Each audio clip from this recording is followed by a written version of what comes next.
The states of matter can be changed into one another. For example, if we put some water in the freezer of a refrigerator, it changes into ice. If we take few pieces of ice cubes from the refrigerator and put them into a bowl, we will observe that the ice cubes change into water. Now heat the water. The water starts evaporating slowly and changes into vapor or gaseous form. Similarly, when the water vapor is cooled, it forms water. Water on further cooling again turns into ice. Thus, the states of matter are interchangeable by heating or cooling. Water, a natural resource. Water is very precious for us.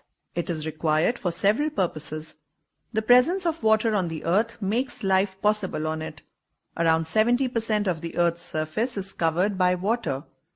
Major amount of this water cannot be consumed by us.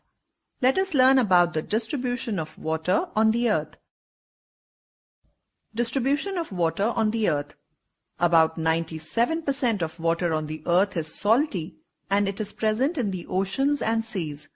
Only 3% of water is clean, out of which 2% of water is frozen in the form of ice caps in the glaciers, polar regions, and mountain peaks. Only 1% of water on the earth is available to us for our use in the form of underground water, lakes, tanks, rivers, and streams. The places from where we can obtain water are called sources of water. Let us now learn about some of the sources of water. A part of rainwater that seeps into the ground through soil and gets collected over non-porous rocks is called groundwater.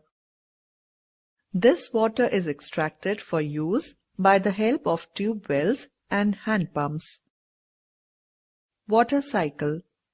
The cycle of processes by which water circulates between the Earth's oceans, atmosphere, and land is called water cycle.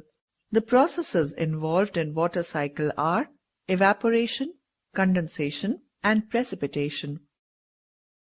Water evaporates and goes to the atmosphere to form water vapors. This process is called evaporation.